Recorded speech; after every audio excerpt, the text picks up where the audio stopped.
वो बातें कभी मत किसी को कहिए जो बुरी लग जाए। इंसान सुधरना चाहता है, कभी कभी खराब लोग जो हैं सुधरना चाहते हैं, अपने को बदलना चाहते हैं। जैसे कोई गिराकाट है, जुआरी है, शराबी है, वो अपने आप को बदलना चाहता है, लेकिन समाज उनको ताने देने लगता है जब वो बदलने की कोशिश करते हैं और कुछ वो कोई किसी को समझाते हैं तो वो शख्स ये पलट के कह देता है कल तुम भी ये करते थे।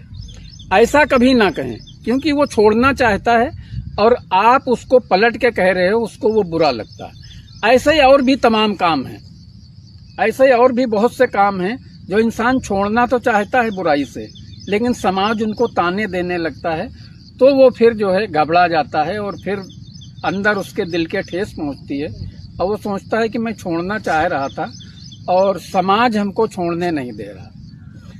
तो समाज को ये चाहिए, जो इंसान सुधरना चाहता है और जो कोई बुरा काम छोड़ना चाहता है तो उसको वो ताने ना दे, उसको महफिल में कोई उसकी बेइज्जती ना करे और कोई उसको ऐसा ना देखे कि उसको ये लगे कि मेरी बेइज्जती हो रही है और मेरा सम्मान नहीं हो रहा। ऐसे ही उन औरतों के लिए भी है जो औरतें किसी वजह से किसी गलत काम में हैं। ऐसा नहीं है वो जानती नहीं है कि हम गलत काम कर रहे हैं, वो बहुत कायदे से जानती हैं, लेकिन वक्त और हालात उनके आगे उनको मजबूर कर देते हैं, कोई विकल्प नहीं होता है, इसलिए वो ऐसा काम करती हैं। वो चाहती हैं हम छोड़ दें, लेकिन उनके आगे कोई विकल्प नहीं होता।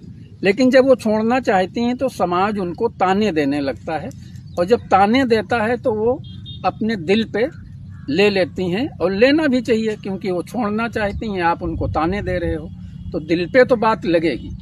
तो उन लोगों से मेरी ये गुजारिश है कि जो छोड़ना चाहता है वो काम छोड़ दे, और उन लोगों से भी ये मेरी गुजारिश है कि उनको ताने ना दें, उनको सम्मान की नज़र से देखें, मोहब्बत की नज़र से देखें और उनको अपने घर में आना जाना उनका रखें। कई लोगों को मैंने देखा है कि अपनी बहनों को भी वो किसी ना किसी वजह से घर नहीं आने देते, या कोई उनको काम खराब लगता है, कोई उनको उनका व्यवहार खराब लगता है। तो ठीक है, ये आपको खराब लग सकता है, लेकिन उनकी भी कहीं ना कहीं कोई मजबूरी रही होगी और आपकी भी कहीं ना कहीं कोई मजबूरी रही होगी जो आप अपनी बहन की देखभाल नहीं कर पाए। एक ही बाप की औलाद हैं तो शान तो उसको होगी, अगर आपको शान है तो शान आपकी बहन को भी होगी। तो ये एक सिस्टम है दोस्तों कि अगर आप किसी की बेइज्जती करेंगे तो वो लौट के फिर आपके पास नहीं आएगा, इसलिए सम्मान की नज़र से ज़रूर देखिए, बेइज्जती किसी की मत करिए। बेइज्जती करने में बड़ी दिक्कत होती है।